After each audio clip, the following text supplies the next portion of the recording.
alive, Mrs. Dina Muller. Mrs. Muller, tell me what happened next. We put in, not just in the radio for our names, we put in the newspaper with our number, because if there are girls that stayed in the line and they had the close number, my number is 25645. Some people who had 646 or 43 before me or after me, they will know that I'm alive. And maybe they will advertise it somewhere and I will find out about them too.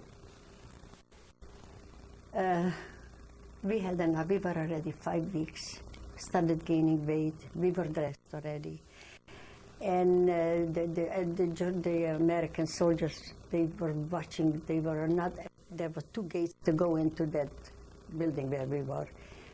They were watching, no civilian should come in. We were free to go where we wanted, but with one of the soldiers to take care of us. Nobody should do something to us. Then we wanted to go already. Maybe sometime somebody came home and they're looking for us. Maybe we want to go home. So it came, the first time I saw Negroes. It came big trucks and took us to Leipzig. For Leipzig we took, no, from those trucks took us all the way to Pilsen. They were going with cars, with jeeps, following those trucks, the soldiers, the whole way making pictures of us. I wonder if they have got films, I'm sure. We came to Prague. A girl came over. We were sitting on the parcels. We had already luggage. Excuse me. We had already a lot of luggage. A girl came over that her parents heard that a transport came. She should bring home a few girls they want to take us into them. And she picked me. I said, no, I don't want to separate from my Lagerschwesters. They took us into a restaurant, 10 at the time. They made a beautiful supper, lunch for us. And then we went to Prague. In Prague, they took us in, they divided here and there. They took us into a home. I have even the picture from that home where they took us in. It was very good there for us. We could have visitors, but not up in the rooms, just in the dining room. We could have. One day, a boy, I went to school with him. He always had an eye on me a little bit. He's not alive no more. In Israel, he died. He heard that I'm alive and I'm there and there. So he came, and somebody came running up to my room, and he said, Zdenka Adlerova, somebody is looking for you. I was running down the stairs. Who is it? With a girl. He came to visit me with a girl. His sister-in-law's sister. He married her later. So it was very nice, a little visit. And that's all. We were there a few weeks, and every day we had to go. One day they said, you have to go to the doctor for a thorough checkup. One day they have to go there, they're going to give you clothing. So, standing in the line, somebody knocks at mine. He says, what are you doing here? Your sister is crying out her eyes. But Dina didn't come home alive. Every train station, she's in Shoah and teacher. Every train station, every train that comes in during the day, she didn't live far from the train station. Every time she's there and going home with the head bent down. Which sister was this? Esther, the one who was hidden. The others, only those that were in Israel was alive, and those, and that's it. When did you get back to Shoah? In June. It was already June something. Don't remember. June, beginning of June. No, by the end of June. How did you meet your sister in Shoah? Listen. The whole way going from Prague to Shoah should have taken 4 hours. We were going a day and a night.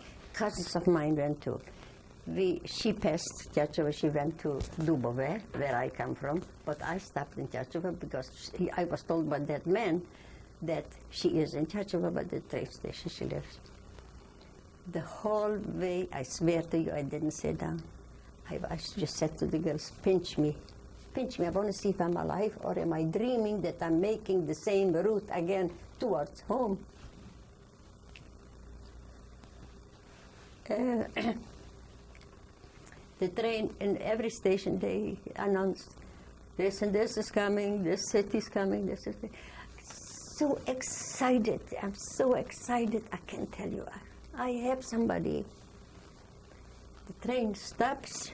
It's time to go down. The girls, my girls help me put down the suitcases, what I have. And for me, the world is dark. A funny thing here, rings and rings and rings for my eyes. Take away the light like that, look, like that.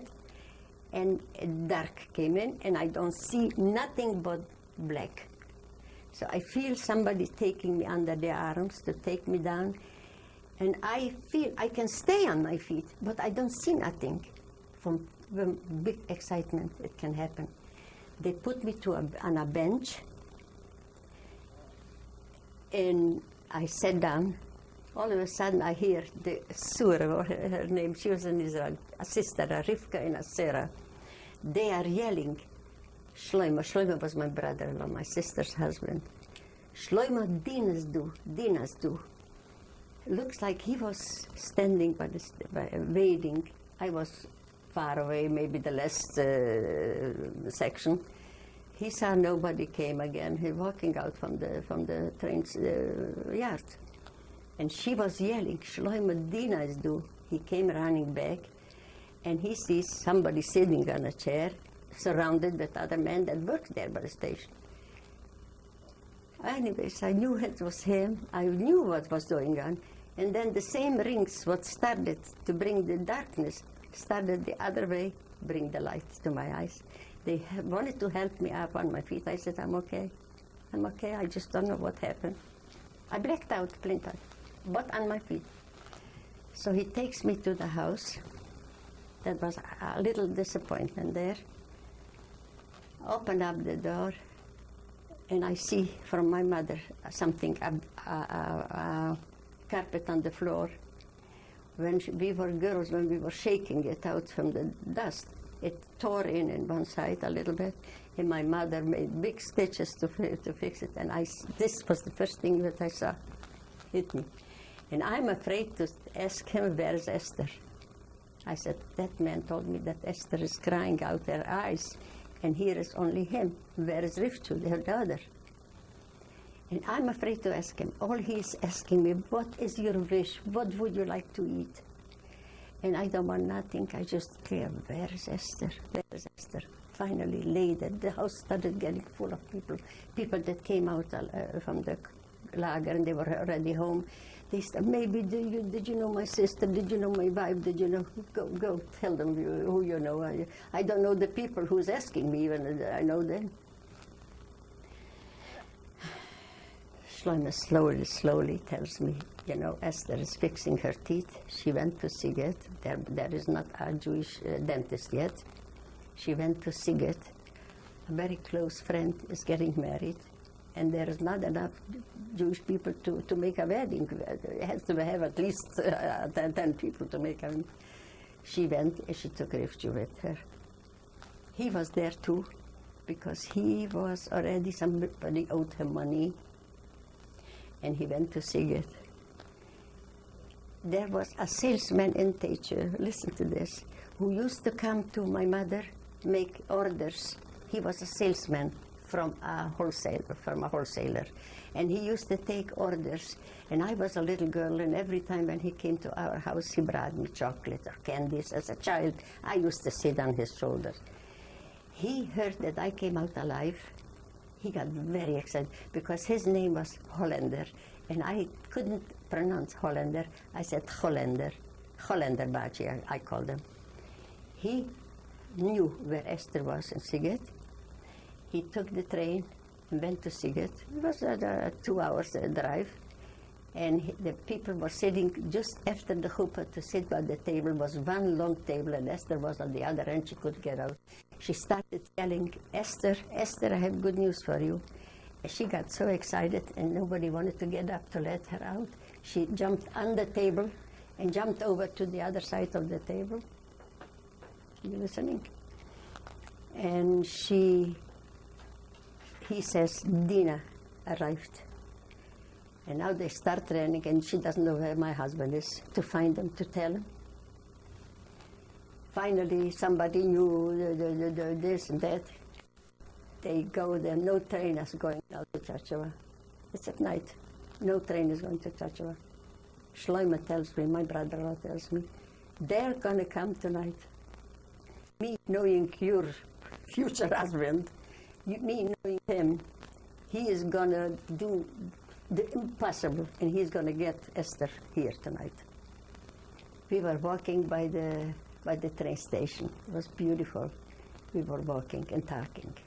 And he's afraid to tell us what happened to his other daughter and the two boys.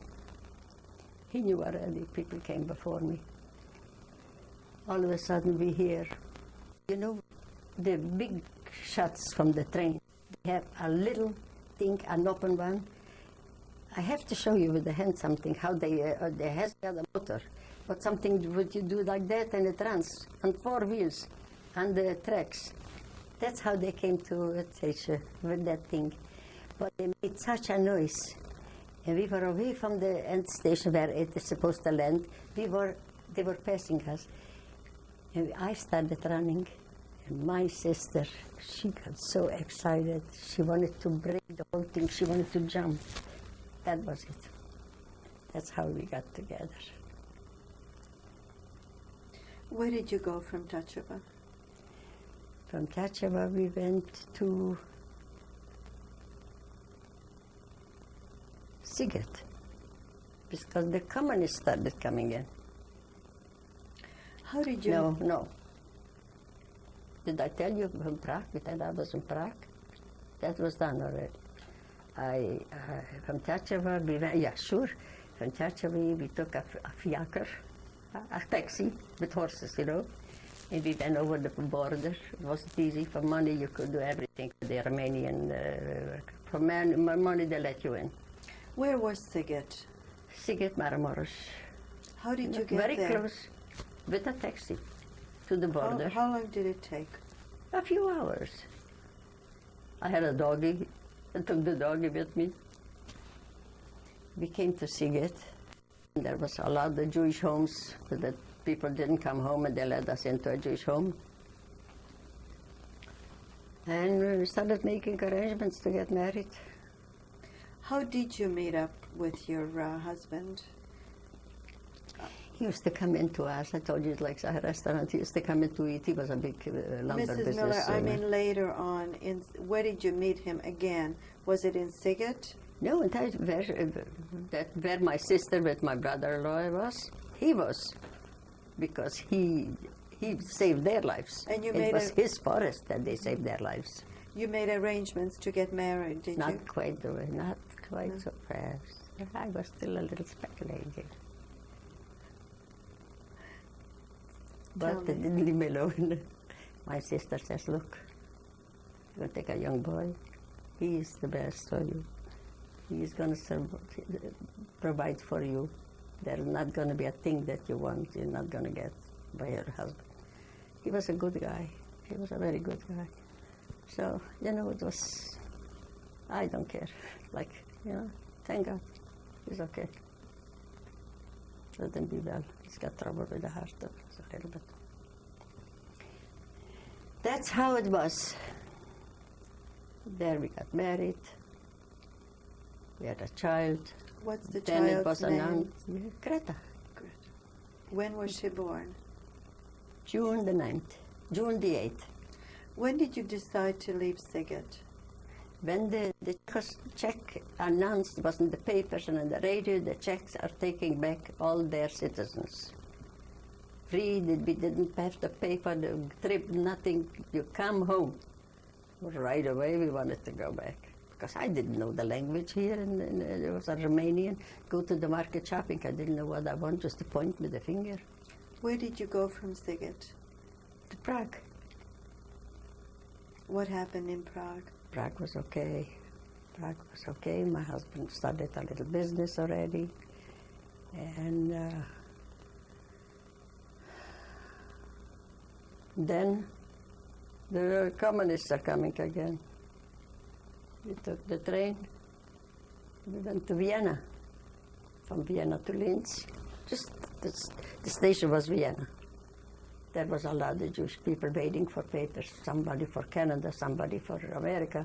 We registered for both places. Whatever comes first, that's where we're going to go. Canada came first. Not that I have somebody here to wait for me. Absolutely, we did. Then we took in Halifax, we took the boat. When was this? Then, listen for a minute. In Halifax, people said, where are you going to stop? Montreal or Toronto? I didn't know where to stop. We went to Toronto. When did you arrive here?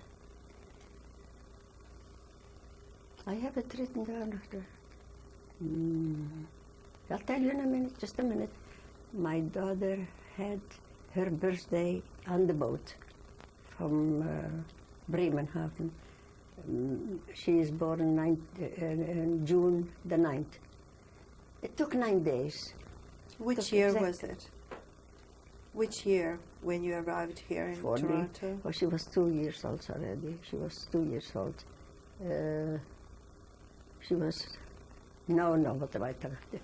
She had her 5th birthday. She was born in 1946. It's 51. 1950. Look at that. I'm talking about Canada. I came in 1951 and I have to start. What happened when you arrived here in Toronto? Nobody was waiting for us. Did you find work? No, not yet. No, listen. We came down in Spadina. It was Thursday. It's Shabbos coming. My husband wasn't in concentration camp that you can skip a Shabbos with what he wanted to observe. We see Wojciech with payas on the street in the RC Street. Our luggage we left at the train station. We see the boys, and my husband went over, he says, Wojciech, where can we have here Shabbos to eat? And my mother is giving for those kind of people, for people that come, those collectors and everything. She had a room or two to rent. We went in. It was exactly there on that street of beside the Wojciech. We went in. She says, you're lucky we have an empty room now.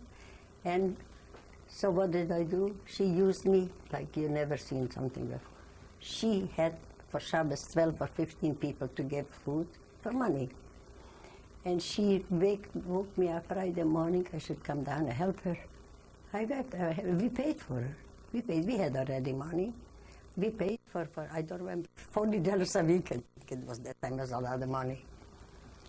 We stayed there 4 weeks.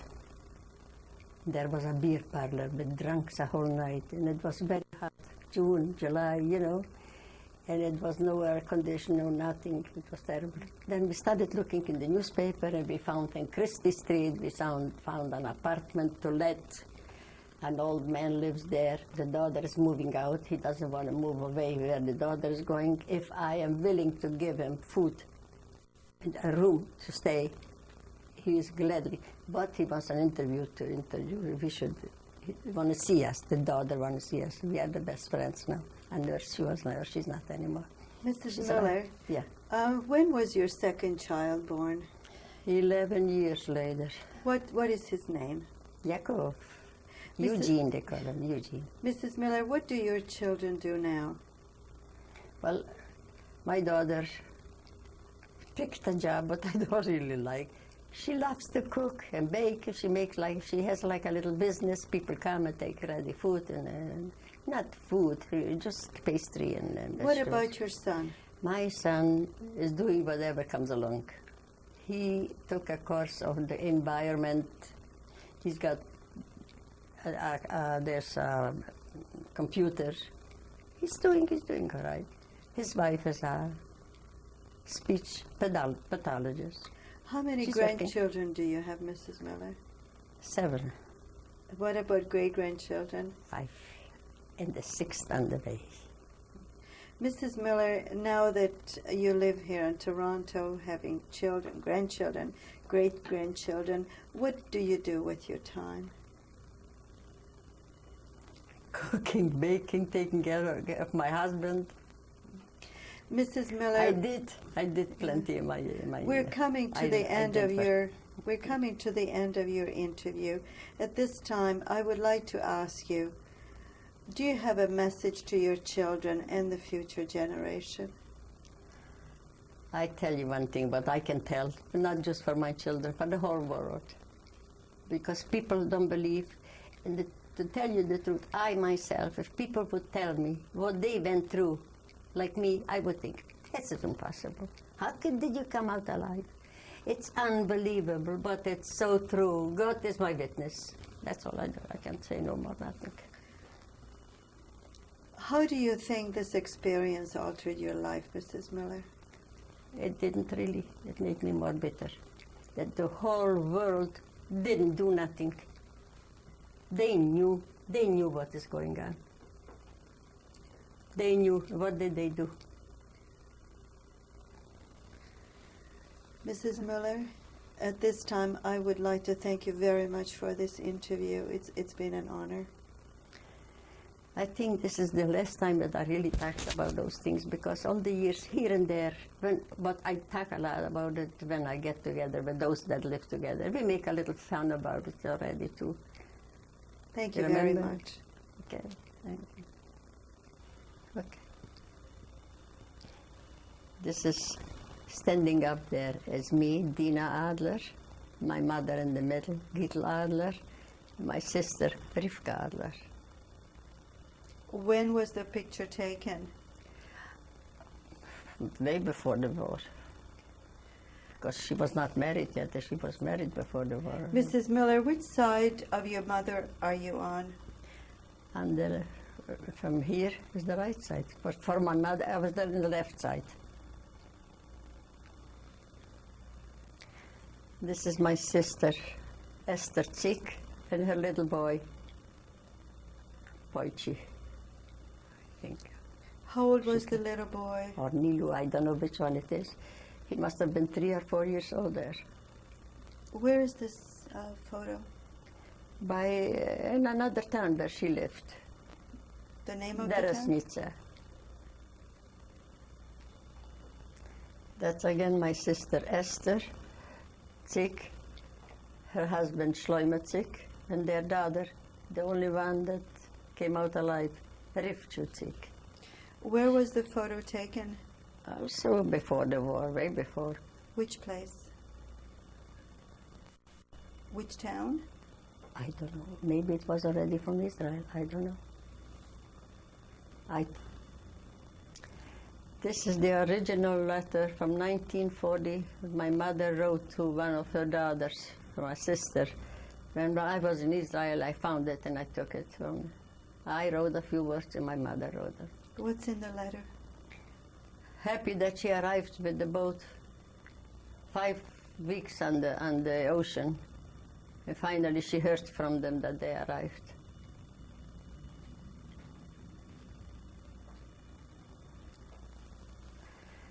This is very hard to read already, but I found it in the house where we were freed, the first place.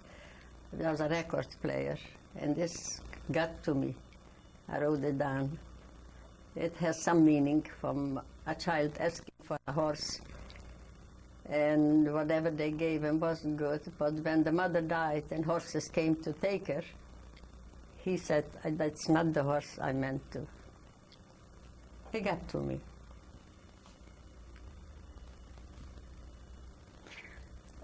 This cup went into a place the owners wasn't there, and I wanted to drink. I found this cup. I took it with me for a souvenir. The other thing is where the Americans took us over, and they put us into a big house, a villa, and there is the name Grima. That's where we stayed for a few weeks till we got home. It was a good time for us there.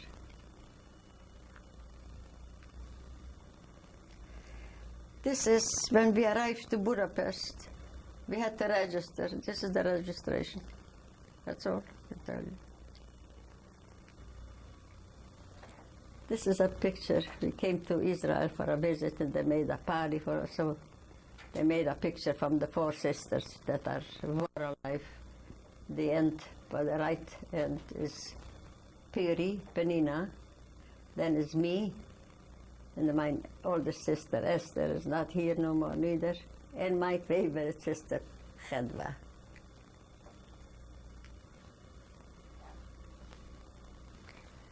We celebrated our 40th wedding anniversary. It's me and my husband in the lower sitting with my first granddaughter, and the top is my daughter, her husband, my son with his wife, and the two boys, the grandchildren. Mrs. Muller, please give us the name of the members of your family. Okay. Well, me and my husband, Mr. and Mrs. Muller. What My is your daughter, husband's full name? Sam Miller. Then is my daughter and her husband, Saul Rosen and Greta Rosen. My son, Eugene Miller, with his wife, Rochelle Miller. My granddaughter on the bottom sitting beside me is Sheba Rosen. And the two boys, one is Zevi and one is Avromi Rosen. Where was the picture taken? In my backyard, When? by my house. Which year? We are already 51 years old, 11 years ago. Figure it out.